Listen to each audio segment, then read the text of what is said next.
hospitalized and wasn't driving the car during the time of the incident.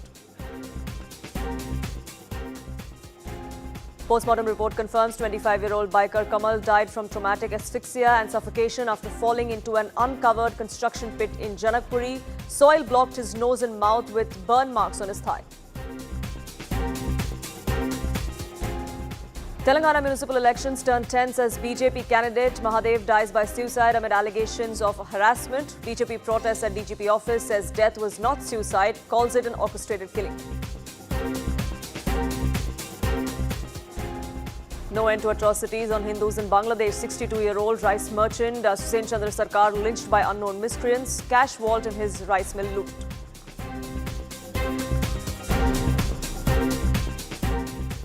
Under fire over the title of Manoj Bajpayee's series Guskor Pandit, Netflix response to the High Court query says makers have agreed to change the name.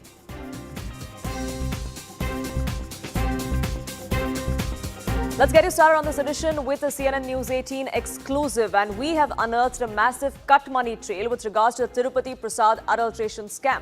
Your channel has access details of how money was diverted from the sale of adulterated ghee manufactured at cheaper rate through Hawala channels. Our investigation details how various individuals at different stages linked to the Jagan regime obscured proceeds of crime by washing the money through a Hawala network. We are getting you details of what exactly the investigation has so far revealed, and this is the twist that has now come to the fore, even as we see a political furor over the adulteration in the Tirupati Prasad. In fact, CNN News 18's investigation has uncovered the Hawala cash trail, which details how this money was from the sale of adulterated ghee was routed through Hawala operators, eventually was meant to be proceeds of crime.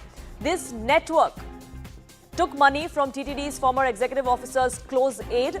We're learning that shell companies wash this money through multiple channels. So here is the trail that we have access details of to try and give you a sense of what exactly transpired and how the money was routed. The money that was meant to be donation to the Lord itself was used for profit, and that's what the investigation has now revealed. Here how it's all operated. Pomal Jain and Vipin Jain are manufacturers of the ghee that was used in the Prasad Laddu. They belong to a firm from Uttarakhand. They eventually are linked to Ashish Agarwal. He is believed to be a close aide, a middleman of sorts between the two Jain brothers who were the ones at the helm of this particular ghee manufacturing company. They eventually routed the money through a Hawala network. Now, this Hawala network that the investigation has showed spanned across Vijayawada, Chennai and Hyderabad. And through this entire network, money was then routed across to different bank accounts. There was token-based cash transfers that were undertaken. That's what we're given to understand. One such Hawala agent that is now under the scanner is Bharat Bhai Thakur. He's an Hawala agent allegedly operating from Vijayawada who was involved in this routing of money that came in from the Jain brothers and eventually was then routed to an individual called Apurva Chavda. He is the CEO of Vaishnavi Dairy. That is how the cash was delivered. That is what the agencies have now found out, that in total about 12.5 crores has been routed through this particular network. That's what the special investigating team has now unearthed. My colleagues Arunima and Rohini Swami join us, getting us more details on this. Arunima, coming to you first. You've accessed these details of the SIT report for us. It goes on to show how there was this large Hawala network through which money was routed, money that was meant to be an offering, so to say, for the Lord there. That was used for profit, that was routed through multiple Hawala channels across different cities in southern India, eventually to reach to the bank accounts of these individuals. Yes, you know what the SIT found in its investigation, and now ED is expected to take it forward because ED is the nodal agency for probe as far as money laundering and Hawala is concerned. So what they've found is that the entire Hawala network actually originated in the national capital, which is Delhi. And from Delhi, this money was routed down south to various cities, including Vijayawada. The money went from Delhi to Vijayawada, Chennai and Hyderabad. The amount that we are talking about is 234.5 crore. And there are tranches which have been sent. And this is not just cash that we're talking about. SIT has found that there were gold coins, silver coins, high-end mobile phones, which were all given for the then General Manager Procurement at TTD, his personal assistant, and other officials, including a quality testing manager. All of them were paid cash, they were paid gold and silver as well as mobile phones so that they would hide the reports that were coming in from various labs. For example, there was a lab in Mysore which had specifically flagged off presence of this lab is CFTRI, the Central Food Technological Research Institute in Mysuru. They had specifically found beta cytosterol in ghee. It is a chemical which can harm your health. And the lab from Mysuru found in the samples presence of this chemical. It was flagged off. And yet, in lieu of money, the concerned officials choose to look the other way. So now that the SIT has found these details, ED is taking the probe forward, trying to look at what exactly was the Hawala channel used. SIT, in fact, has produced evidence that torn currency notes, these are things you can only see in Hindi films, but torn currency notes or currency notes as pictures of the transaction, of the Hawala transaction that were happening, those were stored in the mobile phones as well. Mobile phones of all the suspects have had forensic tests, and those forensic reports have also shown that Hawala transaction and courier, cash courier, was being resorted to by the suspects in this.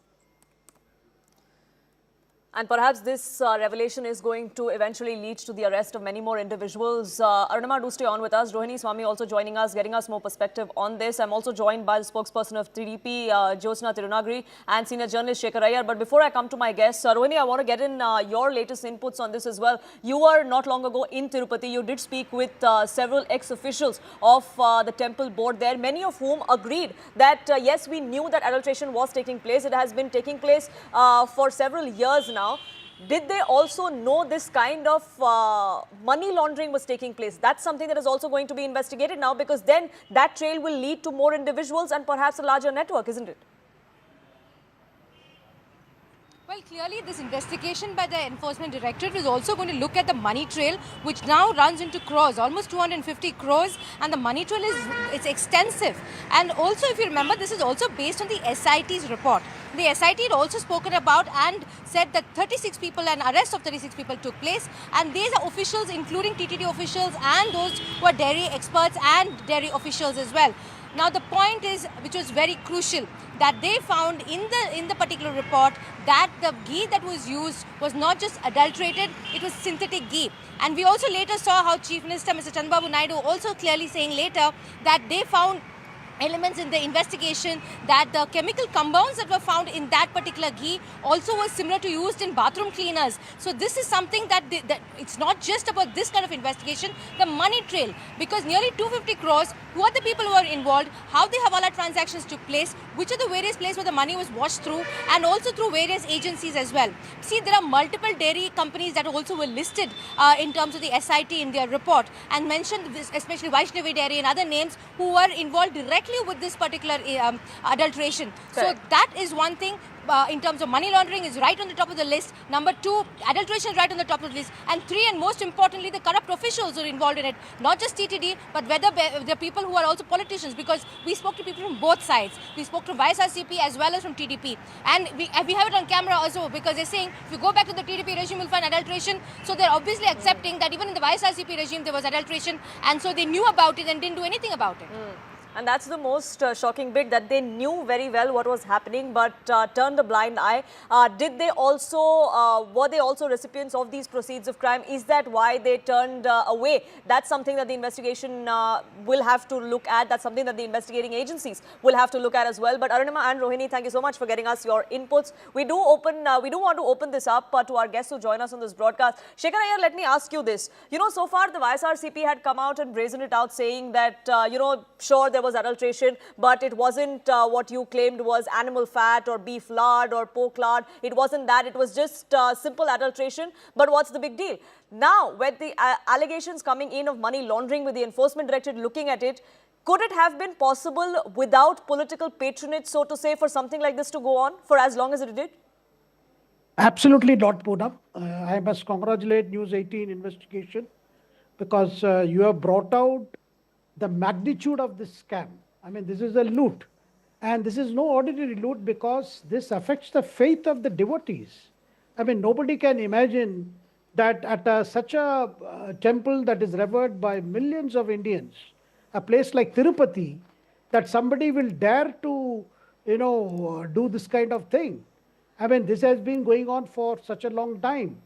And it is not just about adulteration of the ghee, the entire thing that is coming out now. If the whole deal was about 250 crores, you are able to show cash transaction up to what I think close 12 to and a half more crores. than 12 crores. Yes, through 12 and a half Hawala. crores is what the Enforcement Directorate is now looking at. Yeah, since the money trail angle has come, so definitely ED has come into the picture. But this is not going to end here, Poonam. This is going to be much larger than what meets the eye now. And of course, you said it right. They tried to make out, this was nothing to do with animal fat. But the fact is adulterated ghee, that is, they have used palm oil and God knows what other chemical compounds. And those chemical compounds could be derivatives from animal products. One does not know. Correct. So therefore, this is very, very shocking. But the fact that ED has entered into the picture and investigators are pushing ahead is a kind of an assurance to the devotees, because ultimately, adulteration itself is a very big crime. I would say it's the worst crime against humanity. But to do it at a religious place, at a place which is highly revered, and Tirupati is one of the richest temples in the country. Thousands of people flock every day there for a darshan. Now, therefore, here the investigation has to finally catch the masterminds, because this kind of investigation would have required masterminds. An official here or official there is not the entire picture, Poonam. Absolutely, but the fact of the matter is they were believed to be political appointees of the YSRCP regime, and this does talk about the time when Jagan Mohan Reddy was the Chief Minister. But Josna Tirunagari, as far as the YSRCP is concerned, they have been saying that, and several other former officials of the temple board also have been saying that this has been going on for a very long time. This has happened even during Chandrababu Naidu's tenure when he was the Chief Minister. That's absolute false, Poonam, I'll tell you, because even in the report that has been submitted by the SIT, it's very clearly mentioned that from 2019 to 24, what kind and what level, at what extent, to what extent the scam has happened, it's been very clearly mentioned. In fact, if you know it very clearly, during our tenure, Nandini Dairy was the one which was supplying the ghee to the sacred shrine there. Now, first and foremost, we have to understand, Poonam, that this particular scam did not happen in isolation. Absolutely not. Because I'll tell you, because it was allowed, patronized, and protected by the then government, YSRCP government. Because this level of corruption, as rightly quoted by one of my co-panelists, this level of corruption is unheard of. This level of, playing with the faith of the people, playing with the belief system of the people, playing with the religious sentiment of the people is completely unheard of. And it cannot happen without a political cover and an administrative consent. You have to understand that. And, even in the report that has been submitted to the government, 11-page report has been submitted to the government by the SIT and CBI. In that, repeatedly two words were used: deliberate and known. Repeatedly, these two words were used, which carry a lot of importance, because this means the then government, led by Mr. Jagan Mohan Reddy, knew very clearly and very consciously they knew what was happening, and they allowed the system to continue that particular, thing, and they in fact made money out of Tirumala Shrine. I'll give you a small example here, because any product which is patented and which is geobased, geotagged, definitely, and especially the prasada, the laddu prasada, is something, the tenders for the material used in it are called not based on cost. All of us know about it. It's not cost-based tender. It has to be absolutely quality-based tenders. And, the tender norms were flouted, the tender norms were changed. Why?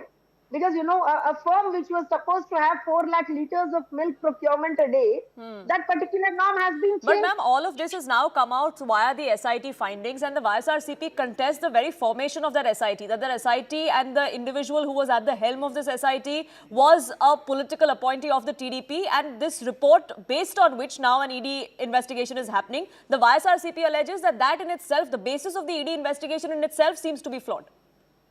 I think they have forgotten what has transpired in all these months, I should say, because they were the people who went to Supreme Court, right? Mr. Y.V. Subbareddy was the person who went to Supreme Court, and Supreme Court, Honorable Supreme Court gave a direction. And this particular set that you and me are talking about, Poonam, he has been established and appointed by the Honorable Supreme Court. It's not me or Chandrababu Naidu Garu or TDP or anybody else who has appointed this set.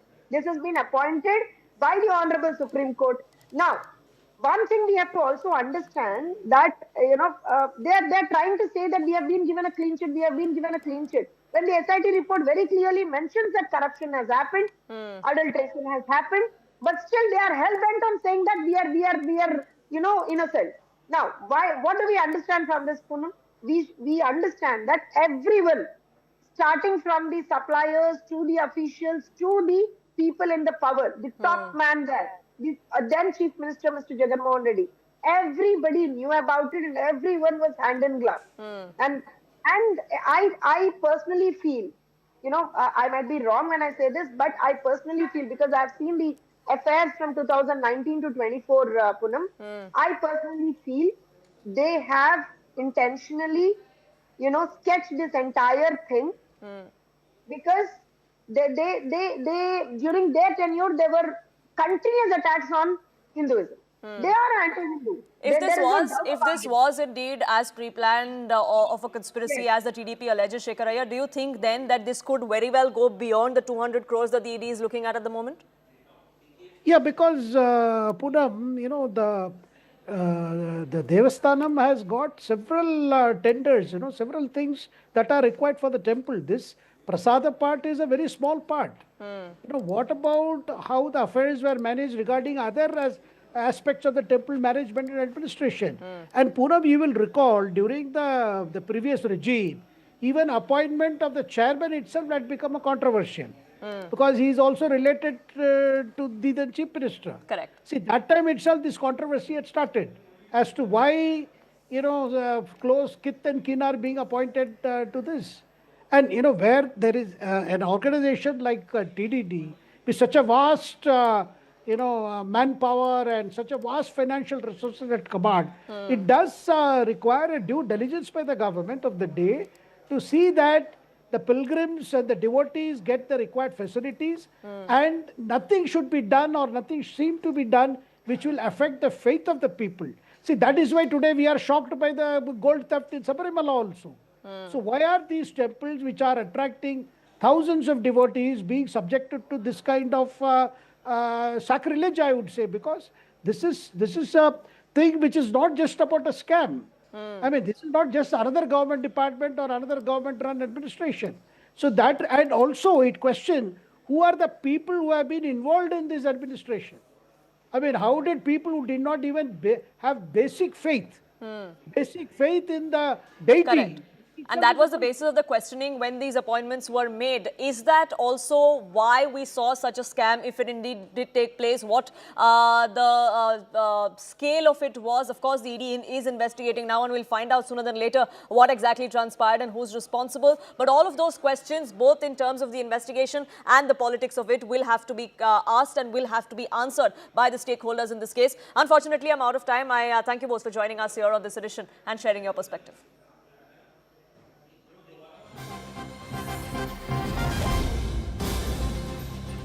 Let's shift focus now from there to Karnataka, where the power tussle seems to only be escalating, even though publicly both leaders, Siddaramaiah and his deputy DK Shivkumar, say all is well. Lobbying continues. DK Shivkumar, in fact, is now in the national capital. The timing is crucial because his supporters and MLAs have been claiming that he has the support of about 80 to 90 MLAs in the 134 member strong assembly of the Congress.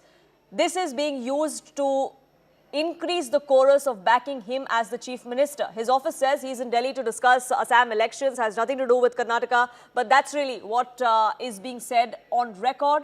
Off the record, during these meetings that we see between DK Shivkumar and Rahul Gandhi and Priyanka Gandhi, what transpires, that is going to be extremely crucial. 136. In your support, sir? Sir, in your support. So you are saying that 136 are in your support? 136.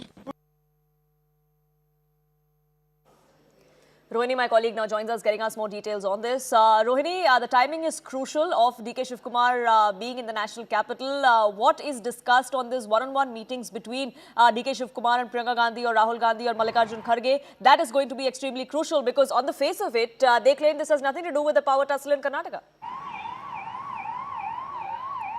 Well, look at it this way. The timing in terms of him arriving officially, they say this is to discuss the Assam elections and the strategy for the Assam elections. But the point also remains that just a few days ago or even 24 hours ago, you had who are supporters of DK Shivkumar saying that he has 100, that is Chandraj Hotiali saying that nearly 136 MLAs are backing DK Shivkumar. Even his MLA from Aram Nagar, that is Iqbal Hussain, has been very clearly saying 80-90 MLAs are backing him. It's time to give him the Chief Minister's post. Now, the timing of these statements, his arrival in Delhi, and what we're getting to understand is, yes, he's trying to get a meeting along with Priyanka Gandhi Vadra as well as Rahul Gandhi and Mallikarjun Kharge, the High Command. Because if you remember the breakfast meetings that took place where both of them, the Chief Minister Mr. Siddaramaiah and Deputy Chief Minister Mr. DK Shivkumar, had said that the ball is right in the court and the High Command, whatever the High Command says, they will follow. But time and again, we have seen these visits that take place. The Chief Minister of Karnataka today also, Mr. Siddaramaiah, said that he has not been called to Delhi. He is busy with his budget meetings because budget is expected in a few days from now, and he's busy with those meetings. But DK Shivkumar arriving there is largely his call, and if he wants to meet the leaders, who is to stop him? This is the stand we've seen. But Yatindra Siddaramaiah, who is the Chief Minister's son and also an MLC, has been saying that his father will complete full 5 years. These statements are important. You have the supporters of DK Shivkumar saying 80-90 MLAs or 136 MLAs backing him, time to give him the Chief Ministership. Number two, you have Yatindra Siddaramaiah and other supporters of Siddaramaiah saying he'll complete full 5 years. So this power tussle continues. This Kissa Kursi ka in Karnataka will continue as long as this issue is settled by the High Command itself. And what we're given to understand is they are in no mood right now to take a call because there are crucial elections taking place. You have Kerala and Tamil Nadu, and in Kerala the UDF is trying to come back into power. Tamil Nadu also, they are also alliance partners. So it's important that the Congress does not take decisions that could possibly affect other elections. Absolutely. So what transpires in those meetings and what happens back home with Siddaramaiah and his camp while DKS meets with the Congress top brass here in Delhi, that's something that we'll keep an eye out on. For the moment though, Rohini, thank you so much for getting us the latest on that front. It is a wrap from my side on this edition of Nation at 5, but news and updates will continue here on CNN News 18. Do stay tuned.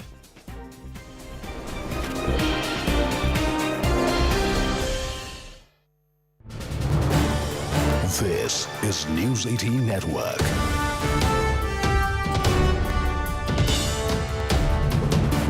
India's largest news network.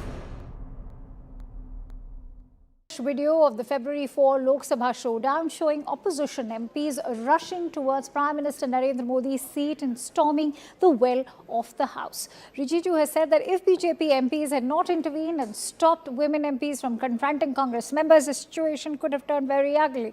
He in fact accuses the opposition of degrading parliamentary norms. In response, opposition parties have moved a no-confidence motion against Speaker Om Birla, though the Trinamool Congress did not join in. In a parallel development, Rahul Gandhi has escalated his attack on the centre over the controversy surrounding General Naravane's memoir, 4 Stars of Destiny. Rahul Gandhi argued that Penguin India's denial of publication contradicts Naravane's own statements and claimed the book contains inconvenient truths for the government, intensifying political tensions. Listen in to the political reactions. Sir ये budget का समय है, मेरा अनुरोध है कि आज budget पे चर्चा कीजिए। हम लोग कल भी कांग्रेस वाले से हाथ जोड़ के मैंने कहा है कि बजट का डिस्कशन शुरू हो चुके हैं, नाम भी पुकारे हैं, शशि थरूर जी का नाम पुकार चुका है। वो अपना बजट स्पीच को शुरू करने से सारा सदस्य अलग अलग पार्टी के जितने मेंबर्स सबने अपना नाम दे चुके हैं। उसके बाद जो हमारे नेक्स्ट स्पीकर समाजवादी पार्टी के, तृणमूल कांग्रेस के, डीएमके के, उनके नेता भी बोलने के लिए तैयार है। कांग्रेस ही अपना बात शुरू नहीं करते हैं, हर दिन इस तरह वेल में आकर के हंगामा खड़ा करते हैं, पार्लियामेंट चलने नहीं देते हैं, नुकसान सबका हो रहा है। मैं फिर से अपील करना चाहता हूं कि आप लोगों ने इस सदन का गरीबा बहुत गिरा चुका है, और ज्यादा गिराने का कोई आवश्यकता नहीं है। बजट पे चर्चा सीधा सीधा शुरू होना चाहिए। अध्यक्ष जी, you've written to the Speaker. What exactly is the issue based on which you're raising your concern? See, Honorable Speaker has made false and wild, unsubstantiated allegation against the women MPs, especially Indian National Congress and women MPs. There is no discussion. Discussion was not allowed in the House. How come Prime Minister will come and reply? So we were protesting because of that. We, the women MPs, actually, we are very courageous people. There is no doubt. But that doesn't mean actually our right to protest being branded as something completely different. We, the women MPs, most of us coming from a very rural, humble background, and first generation politicians, and we walked our way up against all discrimination in the society and the political system. We spent decades working with people to build our political capital. But it is completely wrong for the Speaker to make such kind of accusation. He is the Speaker of the House. He is the custodian of this House. If any problem we are all facing, we will go to him to resolve the issues. He himself become an accuser. That's very shocking. Lok Sabha speaker ने, यदि आप ये समझिए कि संसद के अंदर एक सांसद सुरक्षित नहीं है, यदि सांसद के साथ मारपीट हो सकती है, देश के प्रधानमंत्री जी के साथ जो है मारपीट की साजिश हो सकती है, अप्रिय घटना की साजिश हो सकती है, इसका मतलब कि कुछ भी हो सकता है, हत्या भी हो सकती है, और वो सभी हत्यारे लोग हैं। अभी तक उन महिला सांसदों की सदस्यता रद्द क्यों नहीं हुई है, एक बड़ा सवाल है। मेरा लोकसभा स्पीकर साहब से ये आग्रह होगा कि आपके पास जो भी जानकारी है वो देश को बताना चाहिए। तो वो जो उनकी साजिश है उसका भंडाफोड़ होना चाहिए और सबों की सदस्यता, महिला सांसदों की सदस्यता रद्द होनी चाहिए।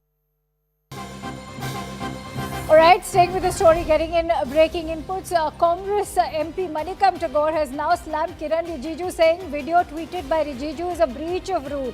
It is Parliament's property. Only the Speaker has the right to release it. Remember, the opposition has now been training its guns over this latest Gherao video, which we are showing you on your screens. And in the latest, it is Manikam Tagore now, in fact, accusing Kiran Rijiju of breaching the parliamentary privilege. Let's also listen in to the conversation that Arunima had with Manikam Tagore. Mr. Manikam Tagore, there is a video that has been put out by a Parliamentary Affairs Minister. The charge being made that women MPs were actually gheraoing the Prime Minister's chair and trying to obstruct, as the Speaker had also said. It's very important. The video, which is the property of the Parliament, it should not have been released without the Speaker chair, has been released by Kiran Rijiju, the Parliamentary Affairs Minister. The video clearly shows that Prime Minister is not in the chair. They are speaking to the Honourable Minister, but Prime Minister is not there. What the Parliamentary Affairs wants to prove it? He wants to prove that the MPs went to Gherao, Prime Minister is not in the chair. Whom they are going to? They are not gone to Gherao, Prime Minister's chair. They should have mentioned that they are gone to Prime Minister का कुर्सी का घेराव करने के लिए गए। But is there a contradiction? Because the Speaker said that I had an information that something untoward was being planned and therefore I stopped the PM.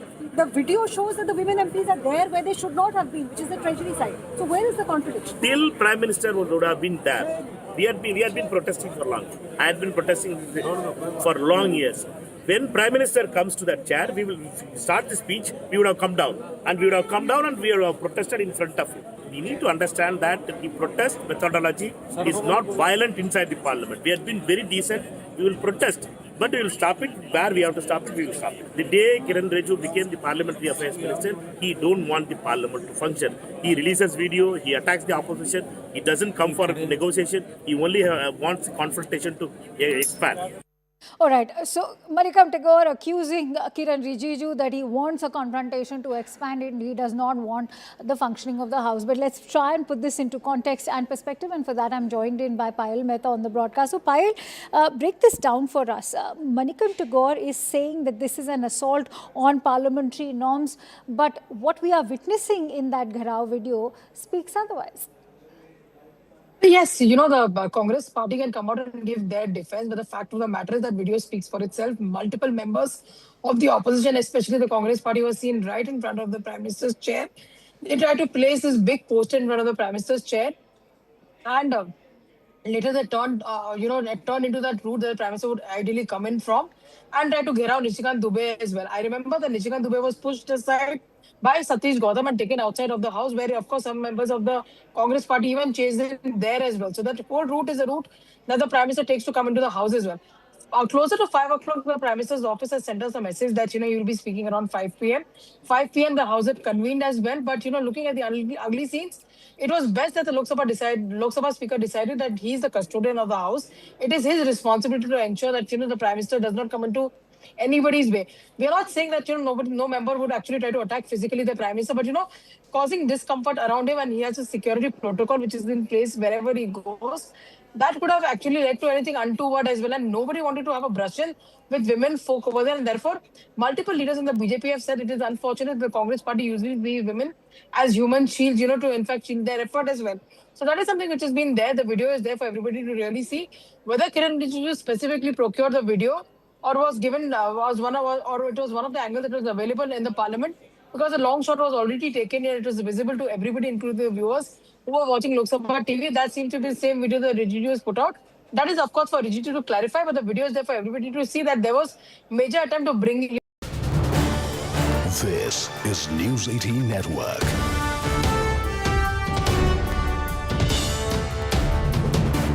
India's largest news network.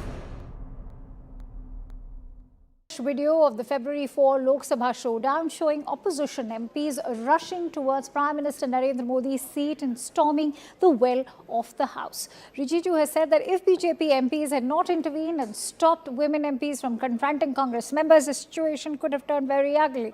He in fact accuses the opposition of degrading parliamentary norms. In response, opposition parties have moved a no-confidence motion against Speaker Om Birla, though the Trinamool Congress did not join in. In a parallel development, Rahul Gandhi has escalated his attack on the centre over the controversy surrounding General Naravane's memoir, 4 Stars of Destiny. Rahul Gandhi argued that Penguin India's denial of publication contradicts Naravane's own statements and claimed the book contains inconvenient truths for the government, intensifying political tensions. Listen in to the political reactions. Sir, ये budget का समय है. मेरा अनुरोध है कि आज budget पे चर्चा कीजिए. हम लोग कल भी कांग्रेस वाले से हाथ जोड़ के मैंने कहा है कि बजट का discussion.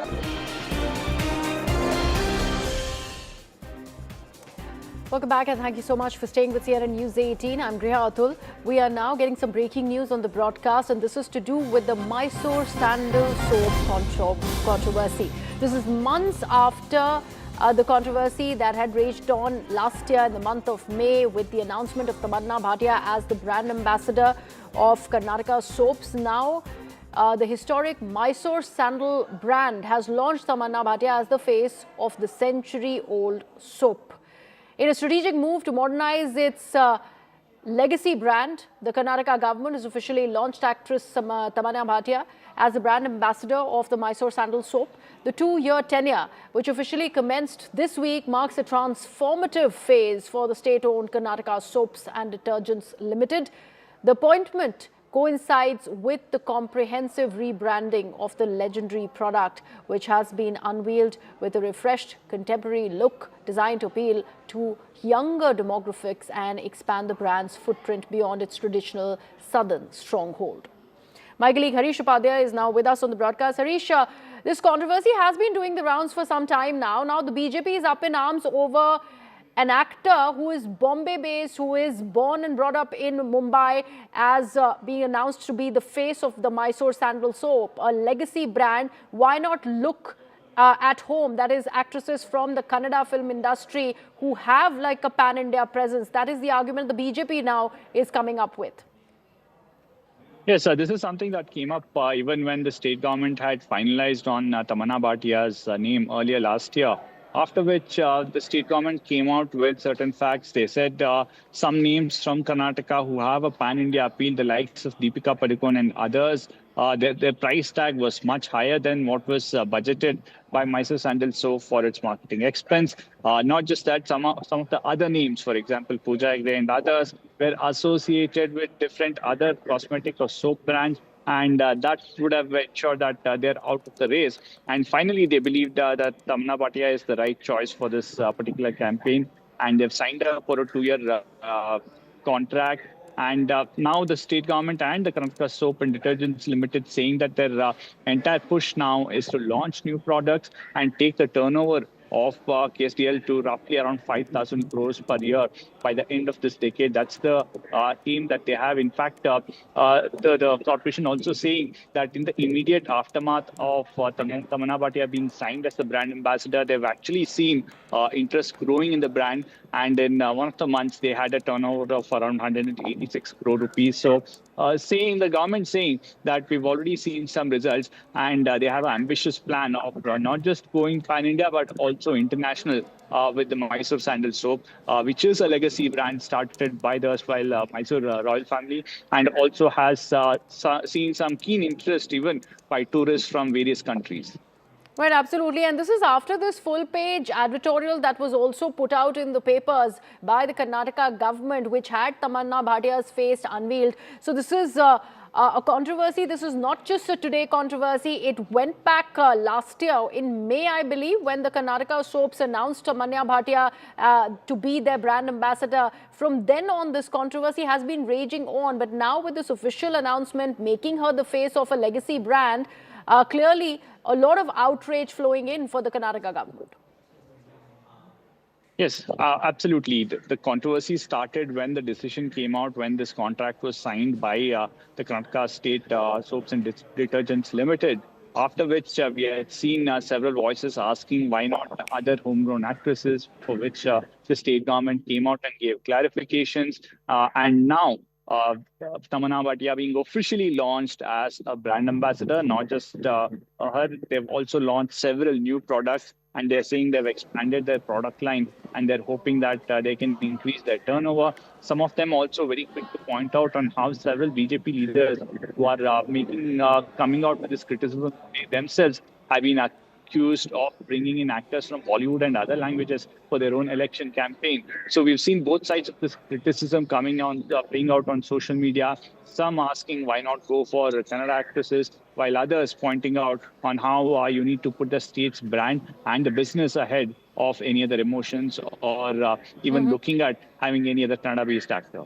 Right, absolutely. Harish, thank you so much for that perspective and all of that information. We are right now shifting our focus. We are getting some more breaking news on the broadcast. Law for deepfake in AI check for the internet. Now, it forces platforms and users to be honest about the content that isn't real.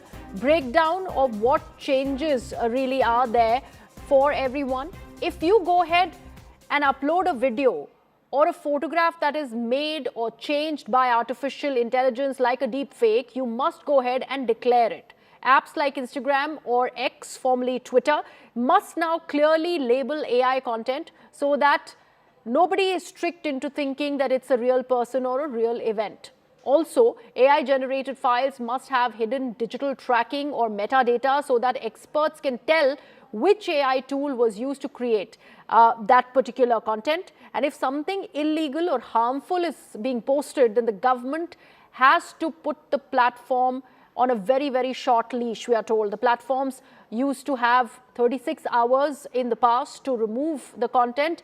They now must do it within 3 hours. That is the time span that it has been reduced to by almost, in fact, 70%. Now, if you complain to a platform, they must go ahead and acknowledge within the next 2 hours, which is down for the next 24 hours. That was the earlier case, to go ahead and resolve this issue within the next 7 days. So all of these things have been put into place. This is the law for deepfake and AI check that comes into effect. So a lot of, in fact, protocol that has been put in place, and also a lot of clearances and checks and balances that have in fact been put in place that need to be done if you do decide to go ahead and put out a content which is AI generated or which is deep fake.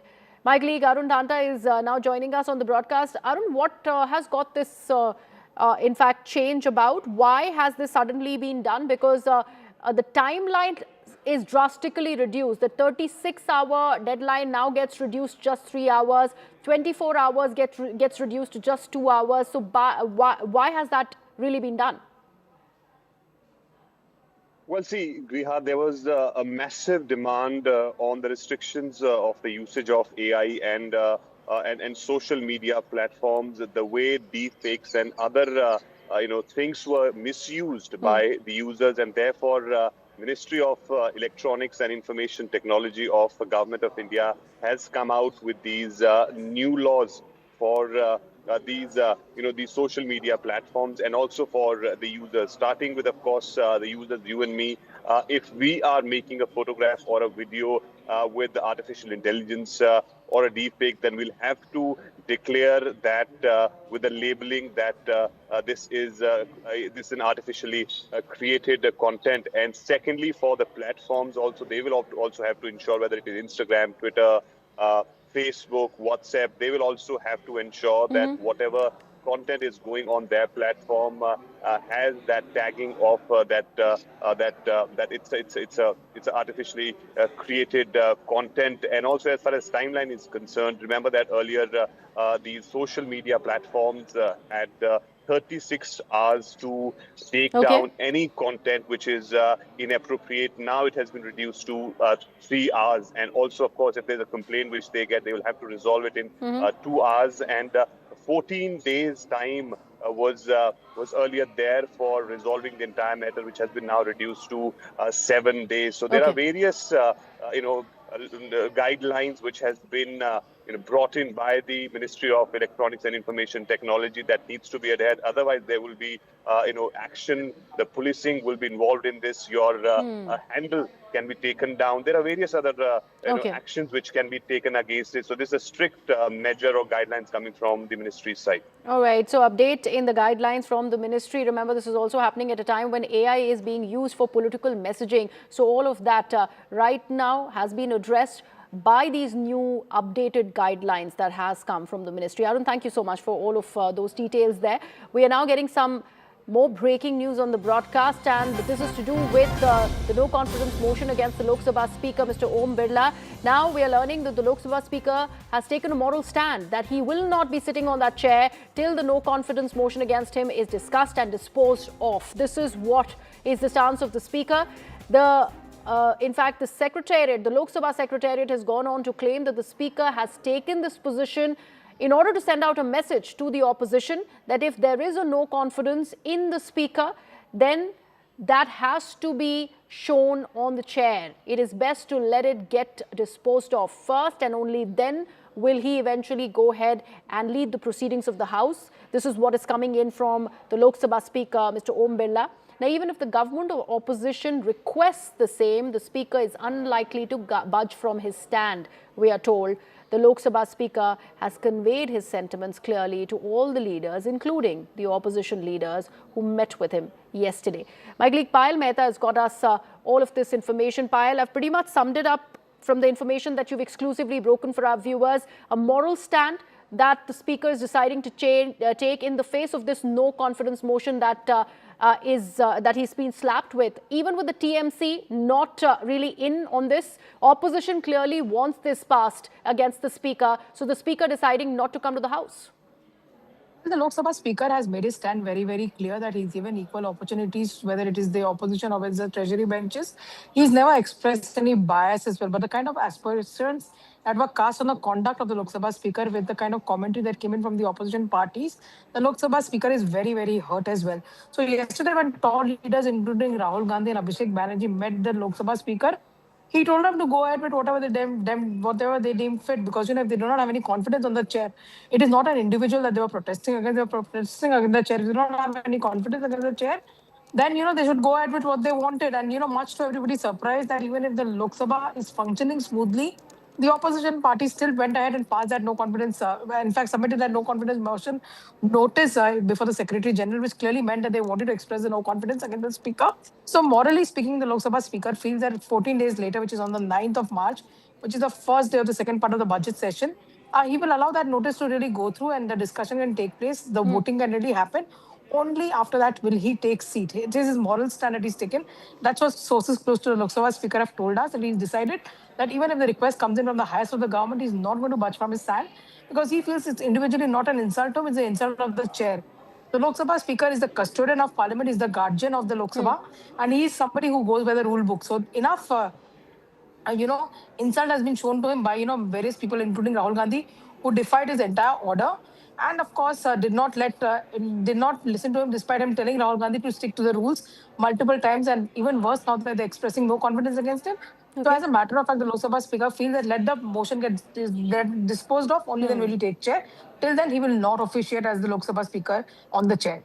There's a lot of support that the Lok Sabha Speaker has been given as far on part of the Treasury benches. There was a protest also that the BJP leaders were planning on doing after Kiran Rijiju put out that video from inside the proceedings of the Parliament, which suggested that whatever the Lok Sabha Speaker was speaking about the Prime Minister and how he could have been Gherao and there could have been some harm done to the PM, all of that stands validated because of that video. After that, the Speaker has eventually decided to take this stance. What is the BJP really saying about this? As far as the Lok Sabha Speaker's stand is concerned, it's very, very clear. The video was there for everybody to see. The input was there with the government that probably something which will actually make the Prime Minister very discomfortable. Given the fact that he was going to take that route to come forward with women, walking into his face with the posters was completely unacceptable. So the Lok Sabha Speaker put forth the forms that you see today in the video. And the Lok Sabha Speaker would have seen those videos, from the chair itself, given the fact that he sits in that chair, which is like, overlooks the entire house as such. The BJP has been saying that Congress party and the opposition parties have no respect for any constitutional position. They've constantly been challenging the Lok Sabha Speaker's authority, calling him various names as well. Remember last time around, Kalyan Banerjee also got into a lot of trouble for trying to imitate the then Vice President of India and Rajya Sabha Chairman Jagdeep Dhankar as well. So that is what they really say. And therefore, as a counter, the BJP women MPs have written to the Lok Sabha, written about the Lok Sabha Speaker's conduct, how we actually always try to protect the dignity of the House as well. Now that this motion has been admitted, the due process will be followed, Griha. 14 days is the period that is required. Various examinations have to be done, signatures have to be identified, various procedures follow, but the Lok Sabha Speaker has no qualms whatsoever in saying that let this process go through, let them also get exposed. Numbers are certainly not a possibility as far as the opposition is concerned, but they want to claim a moral victory, so be it. So, they should not come and, feel sorry about it. The Lok Sabha Speaker spoke to Rahul Gandhi and the others yesterday saying, whatever you deem fit, you go ahead and do. I know what my conduct really is, and the Lok Sabha Speaker has often, in fact, on the contrary,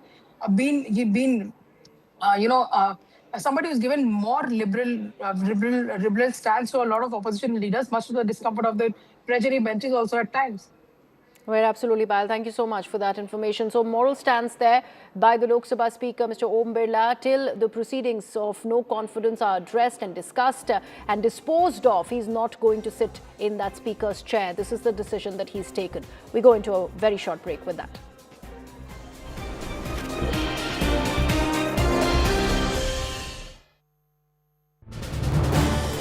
This is News 18 Network.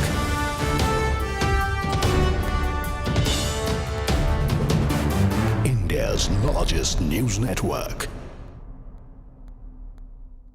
Video of the February 4 Lok Sabha showdown showing opposition MPs rushing towards Prime Minister Narendra Modi's seat and storming the well of the House. Rijiju has said that if BJP MPs had not intervened and stopped women MPs from confronting Congress members, the situation could have turned very ugly.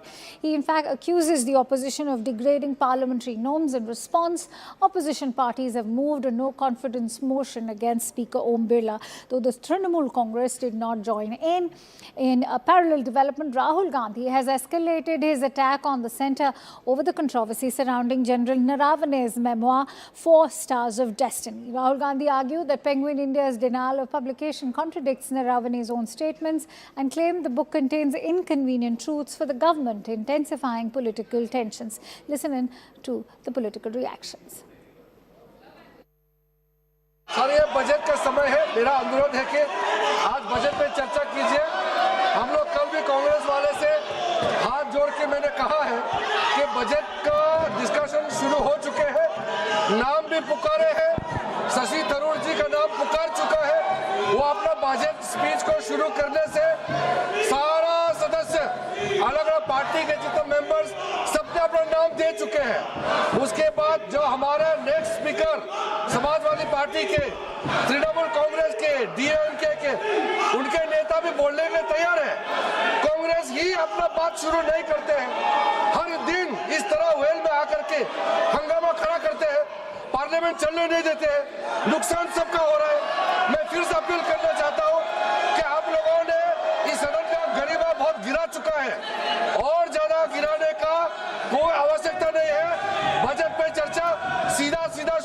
चाहिए अध्यक्ष जी। You've written to the Speaker. What exactly is the issue based on which you're raising your concern? See, Honorable Speaker has made false and wild, unsubstantiated allegation against the women MPs, especially Indian National Congress and women MPs. There is no discussion. Discussion was not allowed in the House. How come Prime Minister will come and reply? So we were protesting because of that. We, the women MPs, actually, we are very courageous people. There is no doubt. But that doesn't mean actually our right to protest being branded as something completely different. We, the women MPs, most of us coming from a very rural, humble background, and first-generation politicians, and we walked our way up against all discrimination in the society and the political system. We spent decades working with people to build our political capital. But it is completely wrong for the Speaker to make such kind of accusation. He is the Speaker of the House. He is the custodian of this House. If any problem we are all facing, we will go to him to resolve the issues. He himself become an accuser. That's very shocking.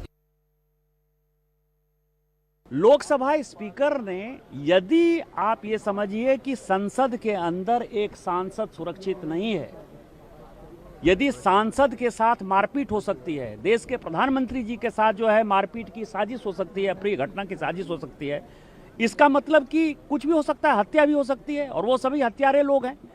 अभी तक उन महिला सांसदों की सदस्यता रद्द क्यों नहीं हुई है, एक बड़ा सवाल है। मेरा लोकसभा स्पीकर साहब से ये आग्रह होगा कि आपके पास जो भी जानकारी है वो देश को बताना चाहिए। तो वो जो उनकी साजिश है उसका भंडाफोड़ होना चाहिए और सबों की सदस्यता, महिला सांसदों की सदस्यता रद्द होनी चाहिए। All right, staying with the story, getting in breaking inputs. Congress MP Manikam Tagore has now slammed Kiran Rijiju, saying video tweeted by Rijiju is a breach of rule. It is Parliament's property. Only the Speaker has the right to release it. Remember, the opposition has now been training its guns over this latest Gherao video, which we are showing you on your screens. And in the latest, it is Manikam Tagore now, in fact, accusing Kiran Rijiju of breaching the parliamentary privilege. Let's also listen in to the conversation that Arunima had with Manikam Tagore. Mr. Manikam Tagore, there is a video that has been put out by a Parliamentary Affairs Minister. The charge being made that women MPs were actually gheraoing the Prime Minister's chair and trying to obstruct, as the Speaker had also said. It's very important. The video, which is the property of the Parliament, it should not have been released without the Speaker chat, has been released by Kiran Rijiju, the Parliamentary Affairs Minister. The video clearly shows that Prime Minister is not in the chair. They are speaking to the Honourable Minister, but Prime Minister is not there. What the Parliamentary Affairs wants to prove it? He wants to prove that the MPs went to Gherao. Prime Minister is not in the chair. Whom they are going to? They are not gone to Gherao, Prime Minister's chair. They should have mentioned that they are gone to Prime Minister का कुर्सी का घेराव करने के लिए गए। But is there a contradiction? Because the Speaker said that I had an information that something untoward was being planned and therefore I stopped the PM. The video shows that the women MPs are there where they should not have been, which is the Treasury side. So where is the contradiction? Till Prime Minister would have been there. We had been protesting for long. I had been protesting for long years. When Prime Minister comes to that chair, we will start the speech. We would have come down, and we would have protested in front of him. We need to understand that the protest methodology is not violent inside the Parliament. We have been very decent. We will protest, but we will stop it where we have to stop it. We will stop it. The day Kiran Rijiju became the Parliamentary Affairs Minister, he don't want the Parliament to function. He releases video. He attacks the opposition. He doesn't come for.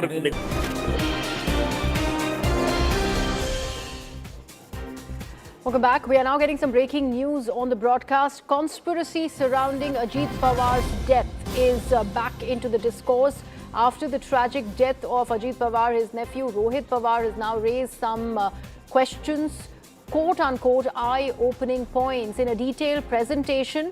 And these are the points that he so far cited. Number one, he goes on to claim that the aircraft had asked for landing on runway number 29, which is not a tabletop runway, but within the next 2 minutes, they were asked to land on runway number 11, which is in fact a tabletop runway. So he goes on to ask who would leave an easy landing for a hard one. Then second thing that he's mentioned, he says that the DGCA rules state that you cannot fly a plane below 5,000 meters visibility. The pilot knew about the visibility, then why go ahead and fly under that limit? And also, he questions the pilot, was he dozing off? And instead of a mayday shout. In fact, there were other responses that were noted from the cockpit voice recorder. As an ordinary family member, he says he feels that this is not an accident. It could be a conspiracy. And he also, in fact, talks about two agencies from out of one from here, and the investigation of the incident really needs to be done. He also says that Ajit Pawar had started using glass bottles because they are checked and handed over. He had switched from using plastic. Why was that done? All of these questions now being raised by Ajit Pawar's nephew, in fact, Rohit Pawar, again claiming that there is some sort of a conspiracy behind this death. My colleague Ananya Gupta is now with us on the broadcast. Ananya, a very, very multi-pronged attack that is coming in from Ajit Pawar's nephew there, Rohit Pawar. Pointed claims that he's making. First of all, that the plane was deliberately made to land on the tabletop runway. Absolutely. He has In fact, we are cutting across to some more breaking news on the broadcast. We are learning that former Army Chief Naravane has now reshared a version that has been put out by Penguin Random House in response to this entire controversy associated with his unpublished book. And this is what the publisher and its version said. We hold the sole publishing rights for the book. No copies of the memoir have gone into publication. No copies, print or digital, have been released or sold by us. And any circulation copies infringe upon the copyrights of Penguin Random House India. And they also mentioned that they will be taking action against unauthorized book dissemination. This is what has been now retweeted by Naravane. Remember, so far he was rather silent in this entire controversial episode. 2nd of February is when Rahul Gandhi has cited excerpts from his book that were mentioned in the Caravan magazine. And it's only now, after a 31st January tweet, that he's decided to put out this clarification coming in. My colleague Akash Sharma is now joining us on the broadcast. Akash, so far, Naravane was rather silent in the face of this controversy, but he's finally decided to speak. Oh yes, Griha, it is for the very first time when we have this reaction coming from General Naravane, where he has tweeted, as you rightly pointed out, the tweet that was put out by the Penguin publishers yesterday.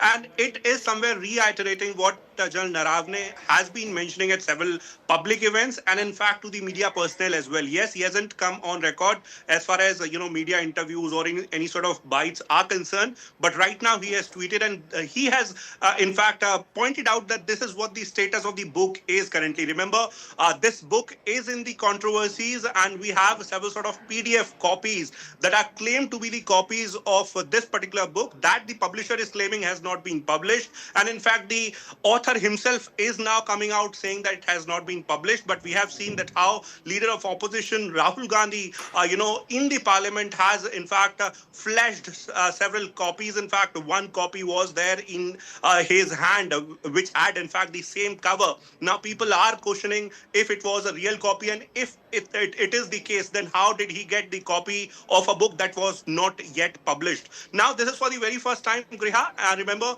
back in 2023 there were several publications that came out with excerpts of this memoir, and at that point in time we saw that how controversy erupted, which was in fact related to the Agnipath scheme that has been mentioned very much in the book. But right now it was related to, what happened in 2020 after the Galwan clash, and leader of opposition somewhere mentioned, citing one magazine and the article published by one author citing this particular book. And in fact, it is now very clear from the publisher's side, in fact, and from the author himself that the book has not been published. So whatever is being claimed by Rahul Gandhi or by the opposition is something, that would be, in fact, FIR has already been registered and it would be investigated. But right now, General Naravane is somewhere rebutting all those claims where there were claims that book has been published and the copies, are leaked. Right, Akash, thank you so much for that information. So with that one line that this is the status of the book,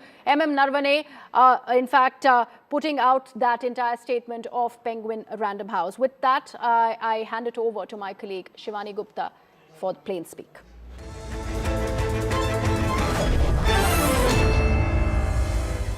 Welcome everyone. Thanks a lot for staying with us. You're watching Plain Speak with me, Shivani Gupta. The whole controversy over the unpublished memoir of former Indian Army Chief General Manoj Mukund Naravane is refusing to die down. At the center of it all is this 4 Stars of Destiny, a memoir penned by the former Army Chief that is yet to receive statutory clearance from the Ministry of Defence